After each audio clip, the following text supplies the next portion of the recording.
Hi, everyone. Thanks for watching. I am super excited about my guest today. This is a subject that's near and dear to my heart. So hang tight, and I will be right back with Stevie from the Truth or Demons podcast.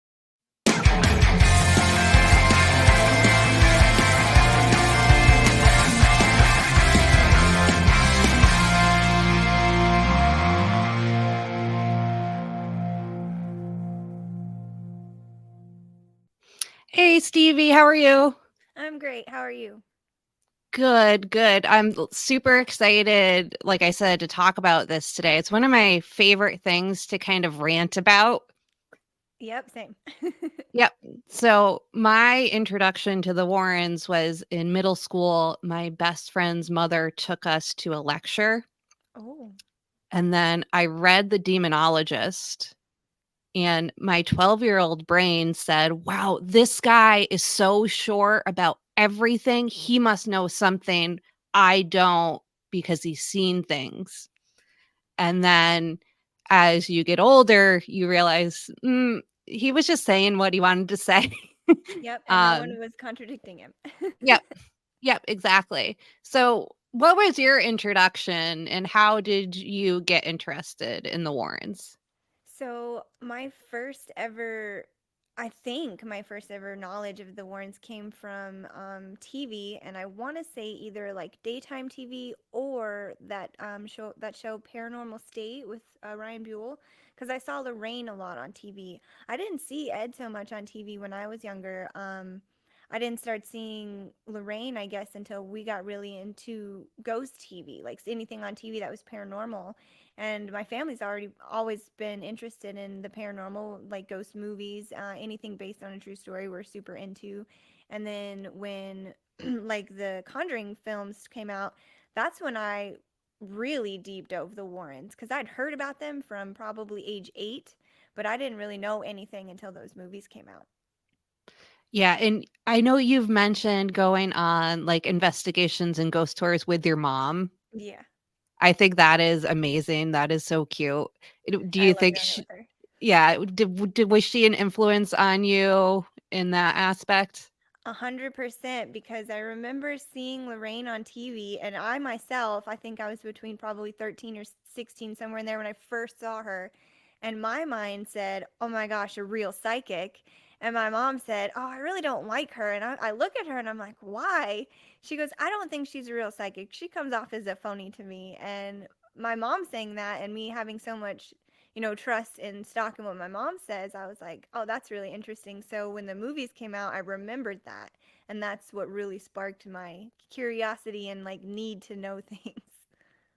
Yeah, I had kind of the opposite where I had that friend's mom who was like, "Oh, no, this is, like, the real deal." And I was like, "Okay, okay, cool." And, then so I'm in Connecticut. I live about an hour from where the Warrens did. There are a lot of people here that have, personal stories or, people that have worked for NESPR Yep. that have started talking recently, like Eric Vitale for one. Yep. I love Eric. Um, Eric's got a lot to say, and I fully support him. He's been through a lot. yeah, and one of the things that I've kind of had a little bit of difficulty with is separating what is Tony Spira BS and what is Warren BS. Yes. Have you experienced the same thing? Yes, I've absolutely noticed that being a thing. Because when I first started, it was Warren BS that I was after debunking and after correcting and after proving even, and because I didn't want to.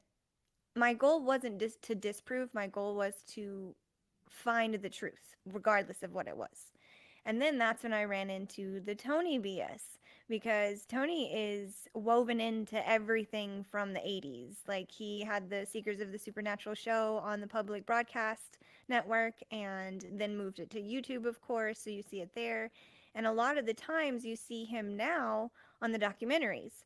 So you'll know what you know or what you've heard about the Warrens and what they've done, and then you'll see on the documentaries Tony comes in and occasionally flips things around or changes the stories or doesn't tell them exactly right, I've noticed. So, Yeah, there's I understand getting details wrong or misremembering things, but Yes. it's like a constant thing with Right. him. Yeah, and he really, if to me, my personal opinion, it really feels like he's trying to create his own limelight. Like he's tired of the Warrens like living in that one, and he really wants his own that he could have his own platform for. Yeah, definitely. And it seems like that's what he was trying to do with the, what was his name? Joe King Yeah, saga and there. the Lindley Street story. Yeah, and I have a lot of opinions about that in general, like him trying to make it his story. It wasn't the Warren story. They screwed it up and got fired from it. They were sent away. So they didn't get to write a book. They didn't get to, have any claim to any books that were written. They do get mentioned in the book, but that book wasn't written until years later when someone felt the need to tell the story, and they're included because they're part of the story. So I think that Tony going after this mission of making Lindley Street his story so he could, redo it and redraw attention to it and be the star of it with this Joe King person. I think that was his main goal. I don't think he cared about much else. He just wanted to write the book and be in the limelight for it. Yeah, and I mean, to me, I think about Judy Spira a lot, um, because Tony comes off a lot like Ed to me, who I Mhm. don't think was the best example of what you would want in a romantic partner to his daughter. Mhm. And I worry very much that she's okay. You hear that she is, but she doesn't want to be involved, which I understand. But Yeah. it doesn't seem like she had a great childhood. And I think maybe, they say that you date people that are like your dad. I think it's more like your dad sets the tone for what you expect men to treat women Yeah, like. I agree completely. And I know, I remember you hear that like cutesy story about how Ed and Lorraine, when they first got married, used to drive up to a house and do a painting and then go knock on the door. But I've also heard that Ed used to, because Lorraine was shy, he would lock her out of the car until she went up to Yeah. the door. Yeah. That is just despicable to me. And, Yeah. of course, the Judith, what was her last name? Piney? Penny. Penny, yeah. Penny, yeah. Um, ugh, it's No, just yeah. so gross, all of I it. agree completely. When I first heard that thing about him locking her out of the car and making her be the one to go knock on the door and convince the homeowners to let them in, he the it really rubbed me wrong. It really the way it sounded didn't sit right with me, but the way he says it sounds so like he's trying to be, "Oh, it was innocent. It was nothing. She didn't care. She was fine with it." And that's such a domineering male thing that you saw a lot in relationships like that where he didn't really see her discomfort or her, unwillingness to be that person. He just did what he wanted to do. Right, yeah. And I think, I don't know if I believe the whole story about Lorraine, like, seeing the tree growing and all of that. But I do think, she had a legitimate belief in the paranormal, and I wonder if she would have gone in a different direction if it weren't for Ed. Yeah, I wonder that too, actually. And she has one or actually, I heard another story recently. So there was two stories originally about how she discovered she had her gift. The one was the tree. She saw the tree mature in front of her eyes as they planted it. And then another one was she saw Mother Superior's lights were brighter than a different sister, and she was reprimanded for that. And then I was recently having a conversation with someone, and they said they thought they remembered her saying on Paranormal State that she passed out or something happened where she was out for a few minutes, and then when she came to she was psychic. I'd not remembered that from the show, but I want to go and like rewatch it and see if I see it, because that's really interesting if that's another telling of that that story. So Yeah, their stories change so much. Even, like, Ed, when he talks about his father, it doesn't add up because, yeah. first he's a security guard on a census, then he's saying he's a cop, and then Mhm. at some point he says he's a state trooper. Yes, yes, and I thought that was so funny because 'cause I'm a big Super Troopers fan, and you know, if you watch that movie, those 2 are not the same. And yeah, if your dad was a state trooper, you would never ever in your life call him a cop. Exactly, right, and you wouldn't confuse those 2 so easily if he were one or the other. Yeah, and, one of the things that is kind of a question for me is, so Ed Warren isn't his real name. Right. It's Warren Miney, I Yep. believe. Warren Does Edward Miney, yep. Yeah, did he ever address why he changed his name at all? I haven't found any public record of that. He's never mentioned it on any interviews I've seen. I've never heard Tony speak on it. I've never heard Judy speak on it. Uh, like a lot of people I have talked to throughout my podcast journey didn't even know that was his real name, and I only know it because I decided to do, the history of the Warrens in my first episode, and of course it led me to, excuse me, the genealogy records and stuff like that, which showed like marriage certificates and everything, and on every one of them it was Warren instead of Ed, and so I wonder if it was a stage name situation where they thought it would be protection from, for their private lives. And then another part of me wonders if it's because he had the smallest little criminal history, and I don't know if it was just that or if that's the only one that's documented. Yeah, that's where my mind went with it too. Like, you generally, like, there are legitimate reasons not to use your real name, but at the time he was doing it, it was pre-internet. Right. I don't think people were as conscious as much about, like, protecting their identity as they were now.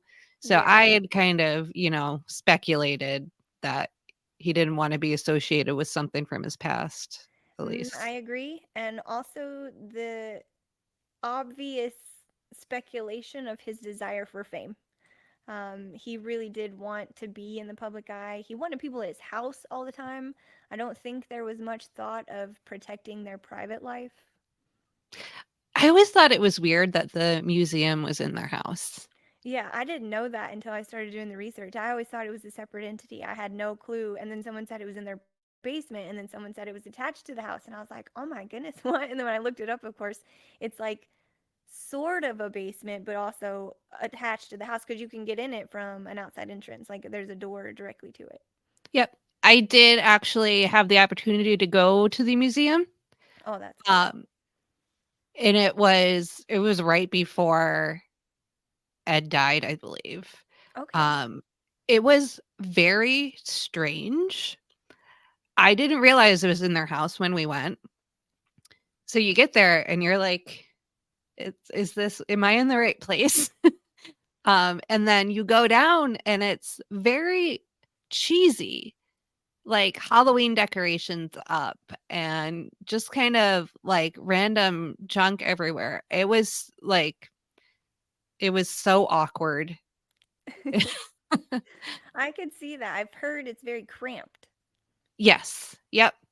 Yeah, it's literally like being in someone's basement full of weird junk, like, your Halloween decorations that you didn't put away yet or something is what it felt Yeah. like. I always found that a little odd too that he made it so kitschy and so like a haunted house, as in like a haunted attraction versus real paranormal things. I always found that off. Yeah. Yep. And lots of crucifixes and things like that, of course. And that was Yes. always um one of the things that bothered me about them from the time we went to that lecture. It was very Catholic coded, which I'm not comfortable with personally, so I'm a bit sensitive to it. But I remember thinking, like, he's so sure about himself. Am I wrong? Like, are my spiritual beliefs incorrect? Because Yeah. this man is like saying things with such, authority that you just, when someone speaks like that, you want to believe them. Like, they're Right. so sure about themselves. And And that, I think in he banked on that. Yeah, absolutely, and looking back on it, that was absolutely it, especially, like, when you're a kid too, you're naive and gullible, but just, seeing this man that was an expert talk so Right. confidently about things, and they do use it like, I feel as a way to kind of manipulate people into joining their religion, um, but there's also stories I've heard from people in the area where they were turned away because they weren't Catholic. Wow. Um, yeah, just, there's no point in us helping you because you're damned anyway, is kind Right. of what it was. Yeah, and I wonder also if that has anything to do with their mission because initially it was ghosts and then somewhere there was a switch and then everything was demonic. So I wonder if you're not Catholic, of course you're not going to accept a demon as the cause of your issues as easily as a Catholic would. So I wonder if that had anything to do with it too. Yeah, and, scary stuff sells. Mhm. Like, we see it today, everything has to be sensationalized and scary. Like, I do a lot of stuff with cryptids, and right now it's dogmen because 'cause they're terrifying, that's a popular thing. Yeah. It just feels like, scary sells, and people know that, so they're gonna, go for Mhm. the scary version of things. Right, And and also the familiar. Like you said, the dogman thing is a big thing. That's in every culture, so that's easy to get people to latch onto as a possibility. oh, yeah, absolutely. Yep, And so Ed's was demons, first ghosts, and then, The Exorcist came out and everyone's afraid of demons now, so that's a real easy thing to latch onto. yep. And one of the things I thought was interesting was they went around saying, demons are inhuman, they've never been human, and then you get to Bathsheba Sherman, Yeah. who they basically said was like a ghost, a witch, and a demon, and all of this stuff, like, that went against everything else that they said. Yeah, yeah, that is very good point. That was very contradictory because Ed was he was real adamant that she was an inhuman spirit, but they did say she did live here. She did kill herself here. She did kill a baby here. Like, okay, well, you could argue the fact that she was demonically possessed herself in her life, which led to her demon being the culprit, but that's a little far-fetched in my opinion. So we're gonna recycle demons like she's possessed and she kills herself, and then 100 whatever years later she's back to possess the next person. Yeah, she just needed a break for Yeah, 100 years or so, I guess. Yep, yeah. yep. So, what is I know even though, we criticize or, look into kind of debunking things, we all have our favorite cases for sentimental reasons anyway. Which one is yours? That's really tough for me since I really didn't know much about the individual cases until I started the research. But so I'm gonna have to say the Snedeker one because I loved that case before I knew it was a Warrens case. And then on top of it being like related to the Warrens, even though that movie, The Haunting in Connecticut, didn't include the Warrens, that's why I didn't know until later. But the fact that they have this relation to them, and then also my all-time favorite scary movie based on a true story is The Entity. And the Snedeker family, I believe, took a lot of influence from that film. And they even mention it a couple times in interviews. And I think Ed also took a lot of influence from that film.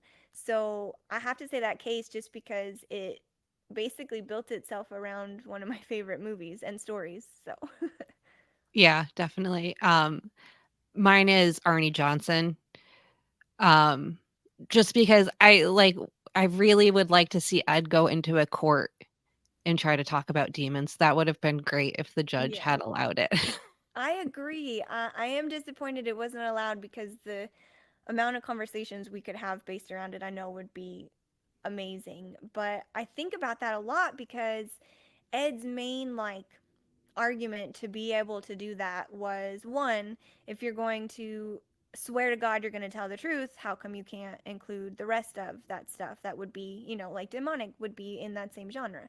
So that was one of his arguments, but another one was he actually told reporters and then anyone that would listen that in England, they had gone over to England and they said in England, two cases had had the defense of demonic possession and won in their cases. He said that. Ed said that. So then you have these news reports happening in front of the courtroom as the trial is about to begin, and the news reporter is saying they had these trials in the UK and they won on the demonic defense. That is not true. They did go try to go to trial with demonic defenses in two different cases in Europe, but neither one of them made it to trial as far as that being the defense. So it was a lie, and Ed, he knew no one could look it up at the time, and so he ran with it and got people to believe it. And I really think he thought that if he could get enough people in support of it already being happening, already have happened somewhere else, they would let him do it in America and he could be this legend because he was the first to, defend a case with demonic possession and be the lead of it. Yeah, I think that's a lot of the story is them, like, not anticipating people's future access to information. Yeah. And I think even today, like, Tony still doesn't expect people to, like, fact check him. Yeah. Like, I bet, like, he's probably one of those guys that, like, can't convert a PDF file or anything like that. He's just not technologically inclined probably, Yeah. and probably, like and it makes no sense because he used to be a cop, Yeah. so, like, to And he has do a cop on his team currently. yes, yep. So, I mean and I think it would be great for, like, someone with investigator, like, trained background to do paranormal investigations and, take the approach from that lens, but he doesn't seem to do that, Mm-mm. and it's Yeah. frustrating.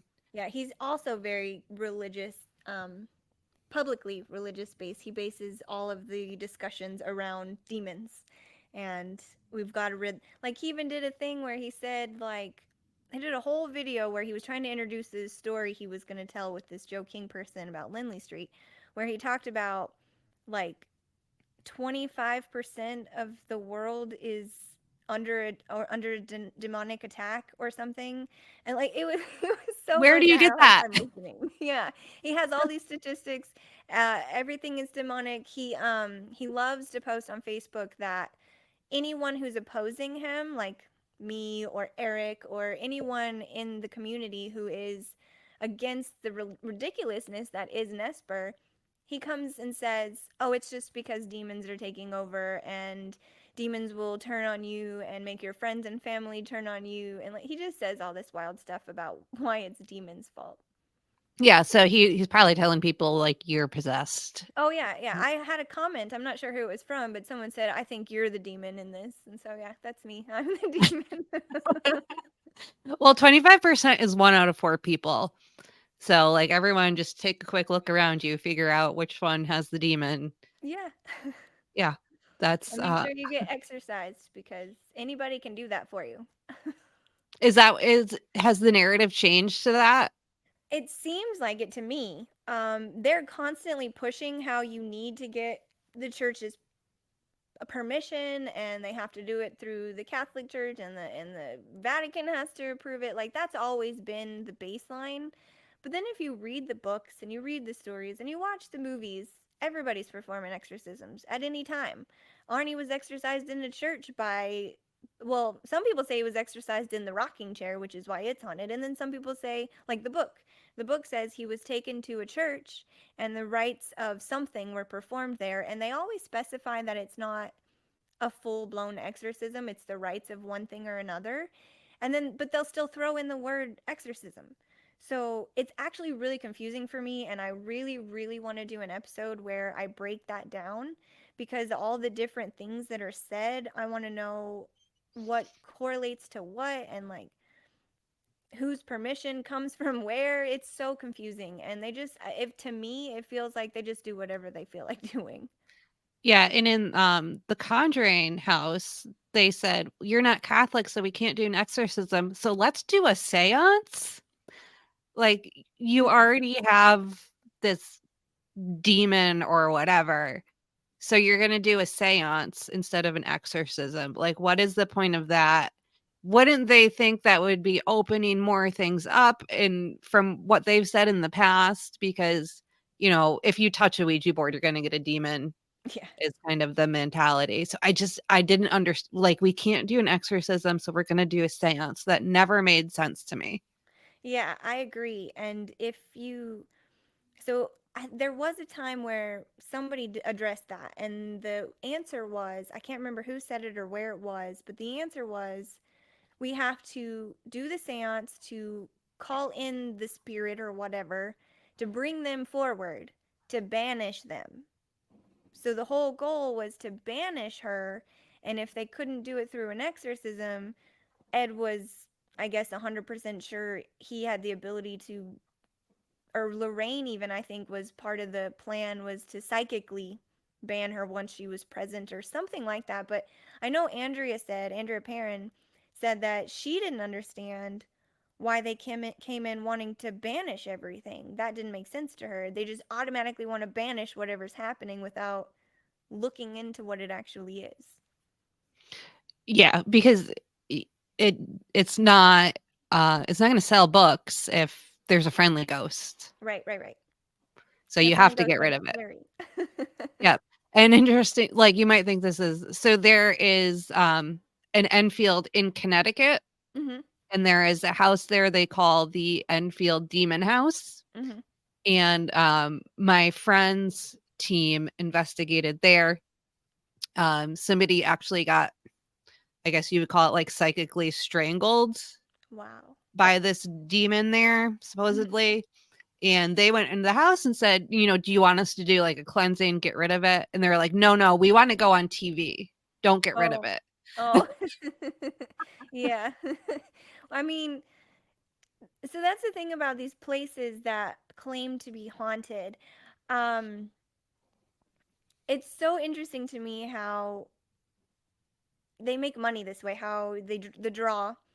You're scared of what's in your house, but you want people to come and investigate it. Like it's such a weird dynamic because the way we were like brought up around this situation. If there's something in your house, you want it to be gone. You don't want it anymore. You're calling in the investigators to help get rid of it. Now we're calling in the investigators to just prove it's there and make money off of it. So you have all these locations. I don't know the history of the Enfield Demon House specifically, but I know that other locations. I know there's some places in California. I know there's some other places in New York, and there's just these attractions, and they don't have the history they claim to have. It's this big sham on like the Bell Witch is one that has a lot of controversy around it. It's near me, and there's really no proof. They say there is, but if you actually look into it, it's wrong or it's inaccurate or it's not even there. And I read once that the whole reason it was started was for tourism. So it all comes back to making money on it. Yeah, absolutely. And, people will make money off of very strange things, like, houses where people were murdered in. Yeah. My dad is from Fall River where the Lizzie Borden house is. Okay. And I've stayed there, I gave them my money too Yeah. because, Mhm. you know, I would do the um, same, to be honest. yeah, and I don't know if this is right or not, but I feel like the more time has elapsed between a horrible event and now, like, the less icky it is to do that Yeah. kind of thing. Like, I'm not gonna, rent an Airbnb that someone was murdered in last year. That's gross to me. I don't know if that's the right way of thinking about it or not, but No, I can definitely agree with that. It feels less um tangible being so far in the past. yeah, and I actually thought it was weird that that place is supposed to be so haunted, and the Warrens never touched Yeah. that. And it's pretty close. And it probably had something to do with the fact that they ran into a lot of no's. Like a lot of people were like, "No, we don't want to have anything to do with that kind of thing you're after." Because apparently Ed would lead with a lot of the time, "We can make you a lot of money." There is a whole rumor going around, what was a rumor going around in the 70s about the Lindley House, about how the family intended to make $1 million. And I personally feel like that came from Ed's influence because he did approach people with the whole I can make you money, let me write a book, let me make a movie kind of situation. I mean, you have Guy Lyon Playfair who said he came directly to him over the Enfield House in England saying, I can make us a lot of money if you join me. And he's like, no, I don't want any part of that. In Lindley Street, didn't they get fired from calling the press? Yes. So they were invited by the neighbor who happened to be Mary Pascarella, and she had was part of the psychic stuff, and she had just gone to a lecture, so she knew who the Warrens were because she just attended a lecture. So she was like, "Oh, these are the people for this problem." Goes and gets them, brings them, all they care about is calling everybody. They charged up long distance calls to the press on the Goodens phone, and there's a lawyer later that served the Warrens to make them pay for those long distance calls, and they were sent away because they brought a circus. It was a sideshow. There were people selling like stuff at the location while people were hanging out hoping to see a demon. Yeah, and I think if the family had been the ones that were in it for the money, they would not have been so quick to put a stop to that. I agree completely. I think that's a very valid and important point that people don't really talk about. And they also had, I can't think of his name, but there was a priest that said, like, "Can you please stop saying my name and talking about me and leave me out of this? I don't want anything to do with you. Stop calling me." Oh, wow. I hadn't heard that or found that yet, but that's really interesting. All I know of is they worked with Father Enoch. And Father Mhm. Enoch actually did like his own stuff later where he continued to say that yes, this haunting really did happen. I was there. So, I mean, he didn't he was new to working with the Warrens. They had just met him when were called to this case and they took him with. So, I don't think he was so influenced by Ed as some of the other people might have been. Have you looked into Father Enoch at all? His name is kind of a red flag for me, but I haven't kind of deep dived him at all. I agree completely and same. I haven't had a chance to look into him. I did watch one video he made very recently. Not very recently, but within like the early 2000s, and he was still in the mindset that there was a haunting there. So I would like to look into him because he is mentioned a lot in the book, and the fact that he was new to the Warrens has me wondering where his ideas and stuff really, like what he really, his real opinions on it and stuff were. So I do want to look into him. Yeah, I think it was, Eric Vitale or someone in his Facebook group that had posted something. I think he was a priest that had worked with NESPR and not Ed and Lorraine Mm. directly, possibly. But he has a website now that has, a test you can take to see if you have demons. Oh my goodness. Oh my And goodness, you're kidding. some of the questions, like, we would both definitely have demons for sure. I think that's kinda like the point of it is everyone has a demon. But Yeah. the questions are like, "Are you ever sad? Are you ever angry?" Like, who isn't? Are you human? Right. And then it got, like, homophobic for a while. Oh, good. Um, so I did this test just for fun, and I'm pretty like, if there were so many questions, but I got annoyed, like, partway through, but I'm, like, almost positive it would try to sell you an exorcism at the end. That's where it Oh, was heading. that would not surprise me one bit. Yep. Yep. I think that, Ed and Lorraine really influenced the kind of mentality. They were around during, like, peak satanic panic time, Yeah. and, yeah, I'm not saying that they caused satanic panic or anything, but They definitely took advantage. they took advantage. They definitely influenced a lot of people, even me as a kid. I'm sitting there, like, questioning my belief system because this man sounds so sure of himself. Yeah.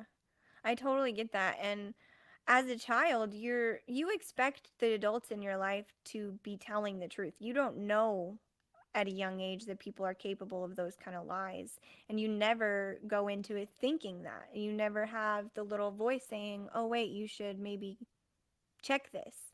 So that it bothers me that Ed spoke to kids too because he did a lecture in the 90s at a summer camp with kids ranging from 13 to 15, I was told. I interviewed a guy that was present for it. He was 14 or 15, he said. And he said that one of Ed's points that he made, so he told me that they brought in Ed and Lorraine as like one of the guests because the summer camp was full of all these things that they got to do and learn, and they thought, I guess, the Warrens would be a fun addition. So they bring in Ed and Lorraine and they proceed to talk about ghosts and hauntings and demons. And then apparently, Ed decides it's a good idea to tell all these children that if they don't listen to their parents, say their prayers, they will be victims of incubi and succubi. And then he explained what incubi and succubi are to these children. And the man I interviewed said, I didn't think about it till I was older, but how many of those kids in that audience were suffering actual sexual abuse at home? Like, how many of these kids are now so in fear for their lives that they don't think they're safe anywhere? That it just blew my mind that he felt like it was okay to say those things to these children. And apparently it got cut off like immediately after this was out, and the counselors and guides were like, we didn't know this was going to happen, we're sorry, that's the end of it.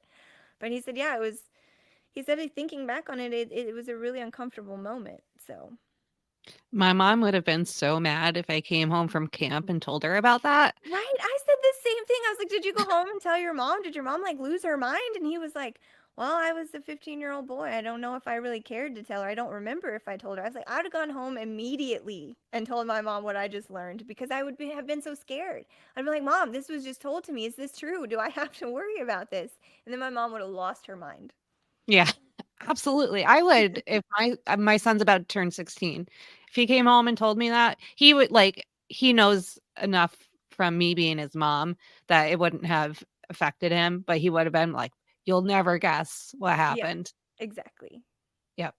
But if you're raised in a more, uh, I'm gonna say Catholic, but, other religions too, and then you hear something like that, it might have more of an impact on you too. Yeah, I agree completely.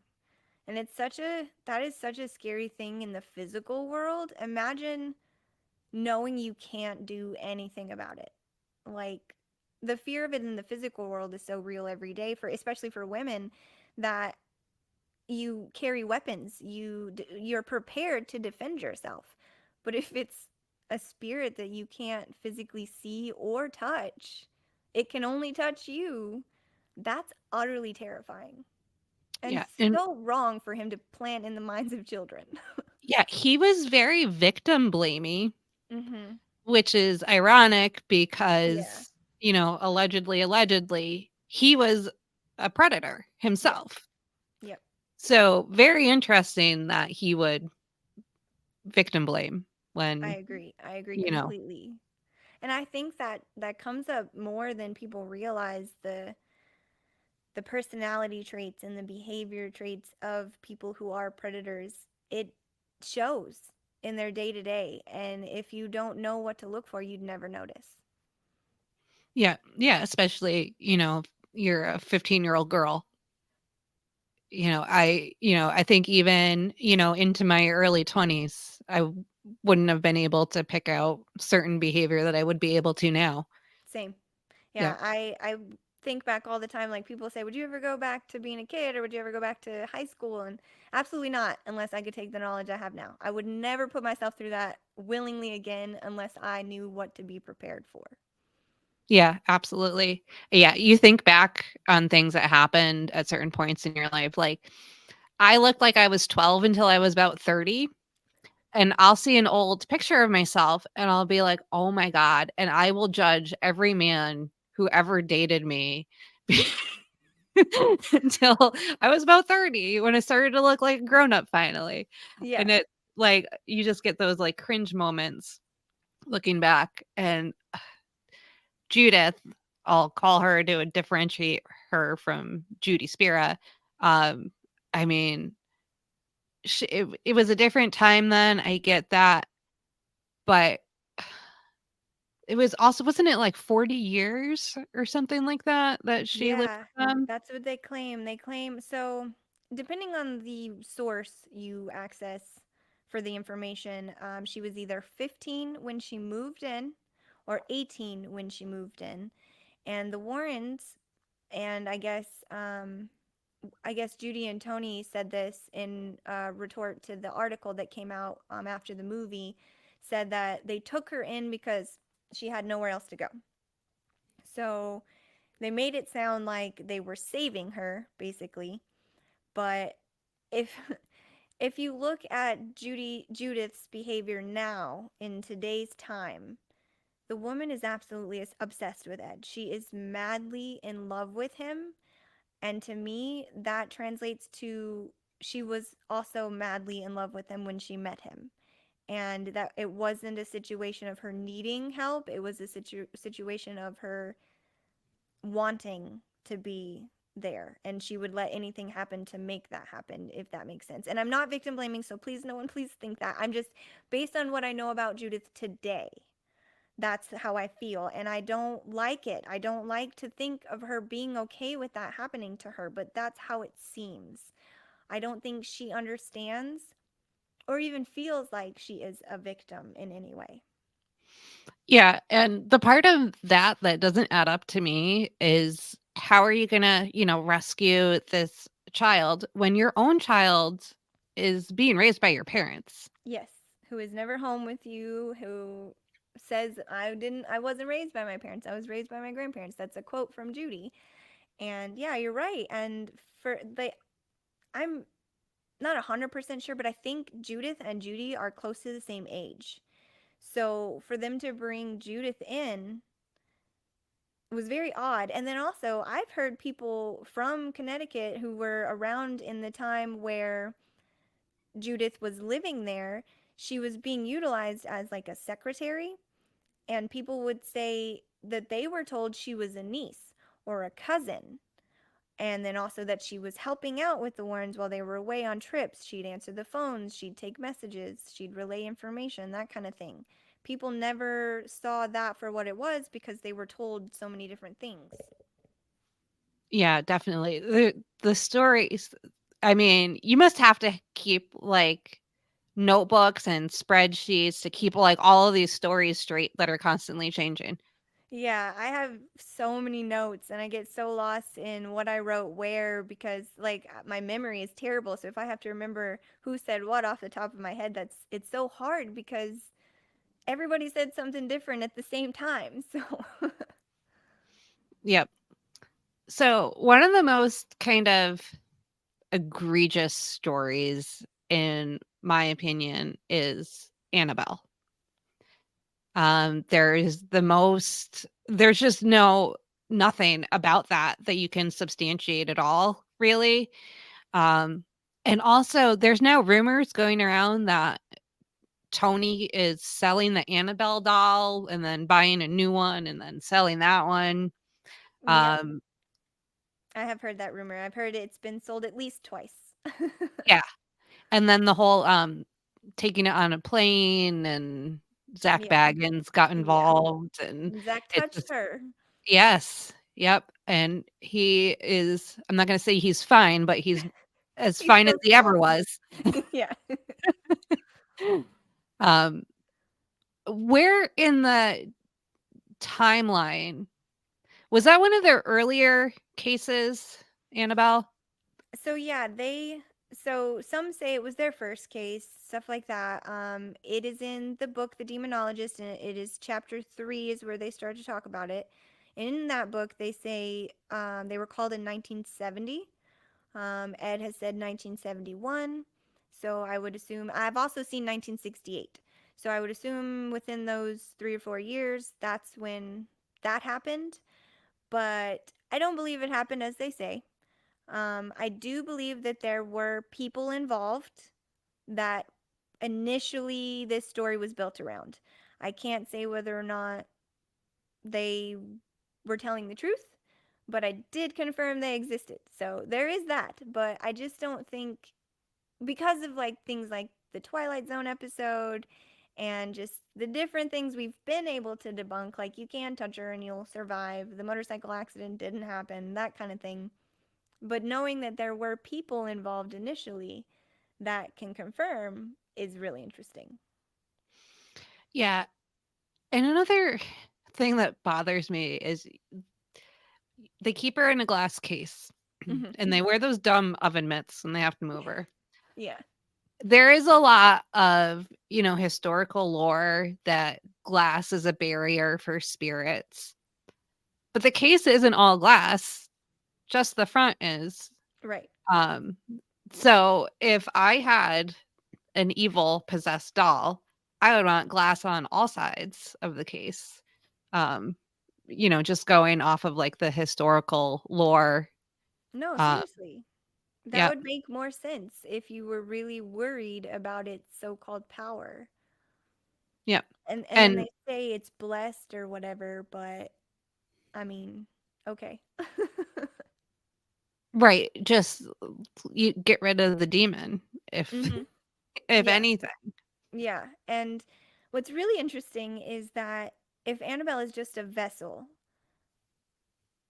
what stopped what's ever stopped her from leaving that vessel when not in the case? Right. Because if you go by what they say, the case would keep the demon in the doll. So all the time she's been moved, even though she's being handled with care, she is still exposed to the world as far as she's open, and I don't understand how the vessel is trapping her. I don't see the logic there. And they must have blessed the oven mitts they hold her with too. Oh yeah, they did, and they put religious what are they called? Little charms, little religious charms that are sewn into them. I mean, it's a fun, fantasy world to live in, I guess. But I do think, like, there are if you really believe in some things, I do think it puts a bit of power in it. I Hmm. just don't think that Tony or anyone actually believe in them, and it's all for show. I agree completely. And I've heard people say, like, of course, a lot of that is hearsay, a lot of it is rumor, a lot of it is just he said, she said. But enough people say it, it leads you to think it might be true. And I've heard enough people say that Tony's not, it's just a show to him. He's just trying to make money off it. That's the only goal. The only goal at all is to make money and make sure the story stays alive so it can make money. Yeah, he doesn't I mean, you look at a lot of other people that have had a lot of experiences in the paranormal, and, there are a lot of people's views of things tend to evolve and progress and change over time as they experience more, and people have they become very I'll say softened and sensitive, when they've had these experiences. He does not come across the way I'm used to somebody that's had that many paranormal experiences come across. He comes off like a cop. You're So, right. You're right. Yeah. And to further that, it just popped into my head as you were saying that. I don't think Tony himself has ever said he has had an experience on any investigation. Like, an investigator would have had an experience at some point. mhm. And he claims to be an investigator and to be helping people. And I know that Dan is his lead investigator now and probably takes care of everything because Tony is older and he probably wouldn't go on as many investigations as he aged, but he would still have some stories under his belt.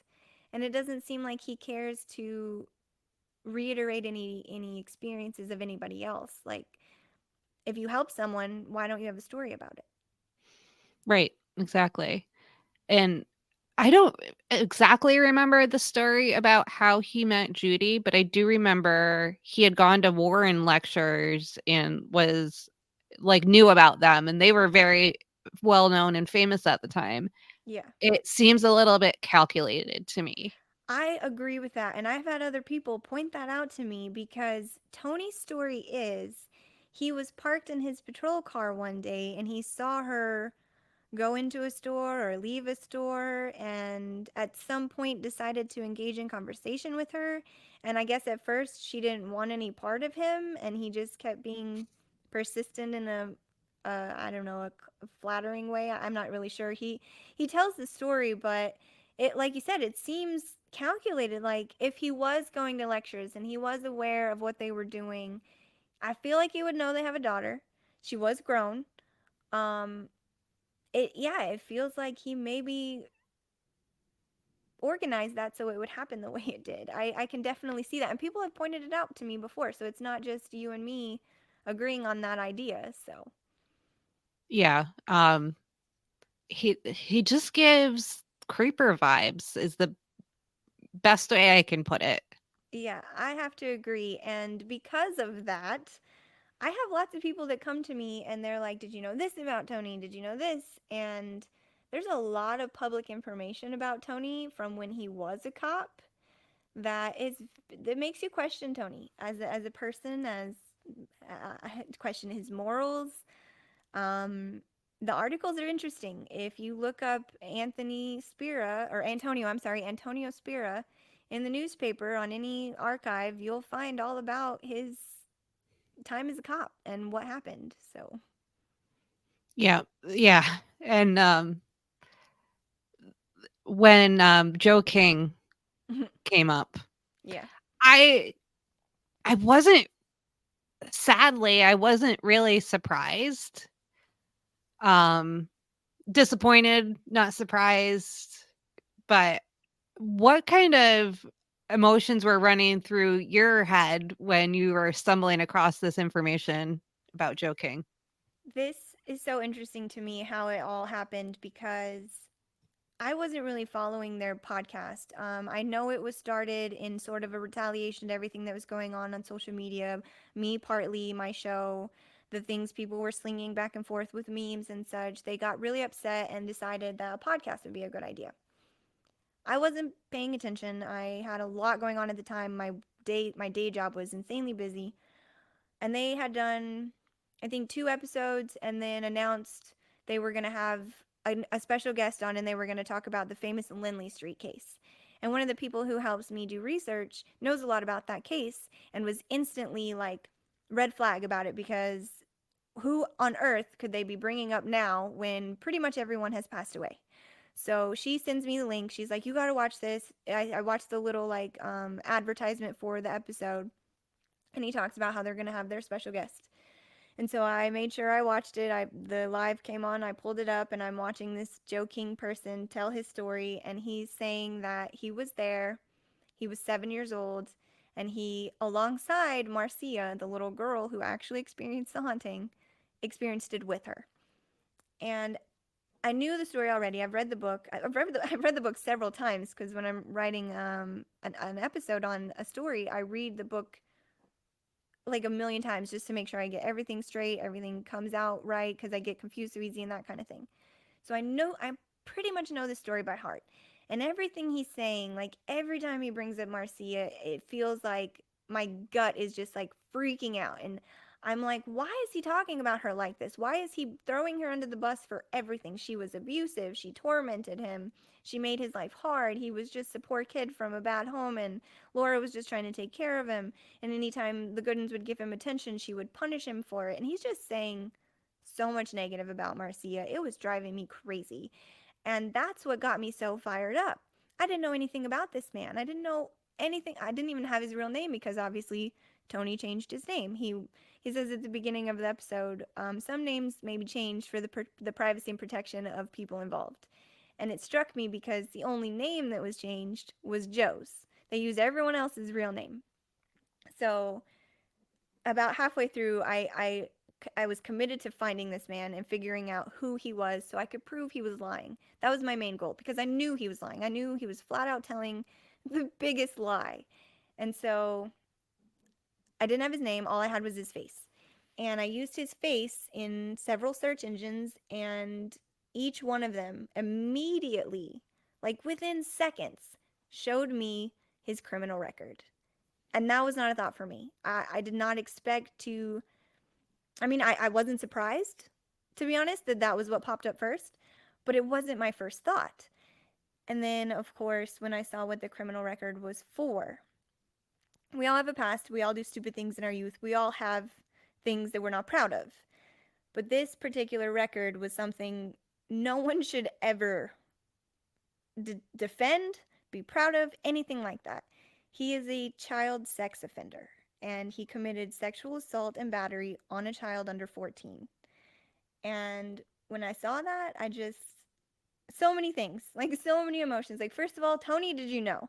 If you did know, what were you thinking? If you didn't know, what were you thinking? Like, if you just looked into his story, if you just verified, simply verified that this man did live in Connecticut in 1974, the records would have been right there. Just like as instantly as I got them with just his face. So it bothers me that Tony either didn't do any research whatsoever, none, or he knew and he didn't care and thought he could just get away with it. Yeah. I don't think, like I said before, I don't think Tony realizes that people are going to Google things now. Yes, I agree. Not everyone is as naive as they used to be. And Hmm. there are ways to get this information now that Yes, there didn't used to be. yes. And when it comes to criminal records like that, those are very public for a reason. Like they're very accessible, they're very easy to find. They'll spell it out for you in detail, everything you need to know because you need to know about these people so you can keep your kids safe. That is the whole point of it. So to overlook it or to not ever even see it bothers me so much because they were only interested in making money. That was the bottom line. Yep. And you had a failure to register too, right? Yeah. And somebody brought up to me that so a failure to register looks bad for many, many reasons. Like you could be hiding, you could have been absent-minded about it, which you shouldn't be because it's a very serious thing, like especially if you're trying to exonerate yourself, which is what I'm being told. I have been told by Joe himself and someone else that is in support of Joe that has been trolling my YouTube channel, telling me that Joe is in the process of exonerating himself. I'm going to be sorry for all the lies that I've told and all of that. So if that was the true, if it were true, just for a second, let's pretend that Joe is trying to exonerate himself. Why would you failure to register in your new state? That looks so bad for you. Like if your goal is to get this fixed and removed from your history because it didn't happen or for whatever, that is really bad. That's such a red flag to me, to anyone else. Like failure to register means you don't want people to know about you and what you did. So, yes, I can see how you don't want people to know because you're trying to fix it. But if you're really trying to fix it by the law, by the book, you got to do what you're supposed to do law wise. Yeah. So, that I don't believe that for a second that he's in the process of getting it removed. I believe it happened. I believe he also has umpteen domestic violence charges. So he's clearly a violent person, and he has an assault on a cop too, on a police officer. So Yeah. And the thing that bothered me the most, I mean, just it's bad enough that those people exist. But then you have these, quote unquote normal people that are NESPR fanatics hmm, that are defending him. yeah, And there's no like celebrity or anyone that I care enough about where if they were accused of that or associated with that, that I wouldn't just say, I don't know if it's true or not, but I'm done. yeah, yeah, It was so bizarre to see so many people defending a child abuser, you yeah. know? I agree. People said, "Where's your proof?" Immediately after I showed the proof, and I'm like, why is this, something you would defend? I don't understand. Like, are you not processing what's like? I feel like you're not grasping it. Like you heard it, but you didn't hear it. So I feel like it's kind of, I hate to say this, but it's kind of like a cult situation where the people are so blindly following no matter what you tell them, no matter what you say, it's not going to get through to them because they believe so strongly in their following. And Tony has that kind of following. I think it's got a few thousand on their YouTube channel, and they're all like old school followers. They've been around for a very long time. They've been in support of Tony and Nesper and the Warrens for a very long time. One of the trolls that attacked me and said, "Where's your proof?" She's part of the Warrens Foundation in the southern states, I believe. And these people, I get that they support the Warrens and that there's it's so ingrained in them to like that these are their people, but common sense and logic need to step in at some point for you to understand that people got hurt. A child got hurt. Why is that okay with you? Yeah, and it's hard to get a conviction for something like that. It's hard to get someone to report it to Yep. begin with, Yep. and, what was going on. I don't know I don't know, and I don't really want to know the details of what happened, but, it there's so many that go unreported. Like, how many times did it happen before he got convicted of it is Yeah. where I Someone think. else mentioned that too, either how many times before or even after. Like, I don't believe for a second in any sense that someone who does stuff like this stops cold turkey. Right. Yep. And, depending on, what the situation was, that might have been normalized for Tony because of Ed and Judith. Yeah. Like, if he got kind of indoctrinated in thinking that was okay at some point, he might not have thought twice about it. Right. Uh, Yeah.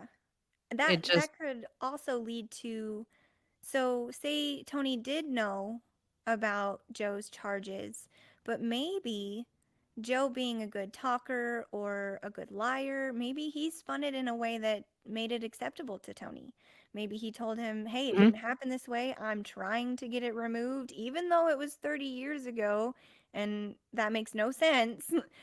Maybe Tony just, went with it because he really did just see the dollar signs. And if someone's telling you, "Hey, I didn't do the things I'm accused of," and you want to believe them, I guess that's your prerogative. Yeah, because it could have been like, "Oh, I was 20, she was 13, that Right. was normal at the time." It's still gross. Like, I don't Right. care, different times. 7 years or something like that is one thing when you're an adult, but when you're a child, it's not acceptable. So we know that they're under 14, and Right. then, Right. no way is that okay at that Right. age. And There's, he would have like, been no in way his you can justify 20s. it. Yeah. Yeah, yeah, absolutely disgusting. Agreed. Yep. So you've gotten a fair amount of backlash from that, correct? Yes. It's been fun. Yeah. I've seen I'm not saying that a man wouldn't get backlash, but I have seen women get backlash in the paranormal community that men would not. Yeah, I find the backlash interesting and very telling in a sense, as because I'm sure these people are supporters of either Nesper and or Joe, and it's like, if you're supporting these kind of people, what kind of person are you? You're coming at me, someone who is very tries to be very transparent.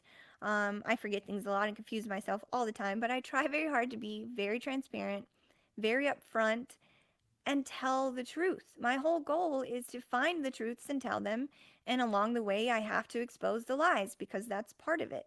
So, for you to be a person that so blindly defend someone that hurt someone else, like regardless of the child being hurt, that is the number one issue, but he has hurt other people, not just one person. So you're supporting someone who has a habit of hurting people, who doesn't care about other people. Why do you care so much about them? Right. Yeah, it's all the whole situation, everything about it, beginning to end, from Ed and Lorraine's first trips selling paintings to what's going on now, all of it is so just gross. I agree, yeah. It's got a very uncomfortable undertone. Yeah, for sure. Yeah. And I wanna just kind of I guess, it's a little bit late for a disclaimer, but I wanna say, like, there is a difference between, you know, wanting to get the truth out and enjoying a movie. And I know a lot of people around here are like they almost feel guilty for liking The Conjuring. Yeah. Um, so I just wanna say, like, I still like the movies too. Same, and I say that all the time. I'm a huge fan of the movies. The director is brilliant, the casting was brilliant. The story, as a story, is good. It's entertaining, it's scary. I enjoy the movies. I just separate them from, like, I love to imagine these characters that play Ed and Lorraine. Like, I love to imagine them as a separate thing. Like, they're their own separate characters of a different universe that happens to have the same names. So, and Yep. then I can enjoy it. I don't feel bad about it. And because I want to support the artists involved because they're not aware of any of this, the actors, the writers, everyone involved in making a film, aside from Warner Brothers, I think. But everyone who makes the magic, they're just making art. They're not trying to sway you one way or the other. They do put the whole disclaimer about it being true, but you know that's for shock value. You know that's to sell tickets. And the people that don't know will eventually learn or they won't. It's fine. It's just the people in the paranormal community who are worried about like being bamboozled and being lied to, we care. We want the truth and that's who I do it for. So yeah. So if you do like the movies, no shame from me. I love the movies. Yep. Just don't deface an innocent woman's grave because of something Right. in a movie, Right. ever. Speaking of that, I'm glad you brought that up because I was just told this morning that her headstone, her new one that they raised money for, has been finished and it will be going up very soon. That is amazing. I've been, like, checking Google every once in a while to see because I Yeah. know it was, like, supposed to go in last fall, and then it was March, and it kept getting delayed, so that's exciting. Yeah, when I'm sure that Jamie will send me pictures. Jamie Rubio, I've been in contact with her and working with her, and she was part of the team that helped raise the money for it. So I'm sure she'll send me pictures, and I'll definitely send them to you. Yeah, I'm within driving distance, so I might Oh, that's just take a right. trip. Yeah, for sure. I went when I was Yep, up there in Salem, and I was really glad I got to go. We went and did, like, I paid money to go to the Conjuring House. I had to see it for myself. Like, and I yep, had to hear the whole story that they give, and like, it was for research, but it was also for me. But it yeah, was really fun. And I looked up the cemetery, and it was just down the road, so we just ran over there really quick. I took some pictures. I paid my respects, and I plan to do a little fun episode about it, make sure I get to pay her some more respects, make sure people know that she is getting the new headstone and the wrongs are being righted. definitely. I'm so glad that's finally happening, and no one better mess this one up, that's all I have to say. Right? Yeah, like there are a lot of people that will come for you. Yeah, yep. So, if people wanna learn more about anything we talked about or follow you, where can they find you? You can find me on any podcast platform. Just search Truth or Demons podcast. And I'm also on YouTube now. I am slower at putting the episodes up on YouTube, but there are several up there. If you run out on YouTube, you can always head over to Spotify or Apple Podcasts or anywhere. I even read recently I'm on Audible, which is really cool. So anywhere you get podcasts, you can find it. And then, of course, my main social medias are Instagram and Facebook. You can just search Truth or Demons podcast, and you'll find me there. And then I am on TikTok. I'm just really bad at keeping up with the TikTok. I plan to get better, so if you do want to follow the TikTok, just search Truth or Demons podcast. Well, excellent, Stevie. Thank you again for joining me. This was both a blast and horrible at the same time. I But agree. and And again, I thank appreciate you. you having me on to talk about all that stuff because I know it's a tough one for people to address. And as much information as we can get out, the better. And again, don't trust me, don't trust you. Go out and formulate your own opinion. I don't want to say do your own research because now that's a yucky Well, if you term. are gonna do your own research, at least do enough to compare. So you have at least, Mhm. some ideas of what's all out there. Yeah, everyone just needs to remember critical thinking, I Yes. think. Yeah. Again, thank you very much and have a good day. Thanks everyone for watching.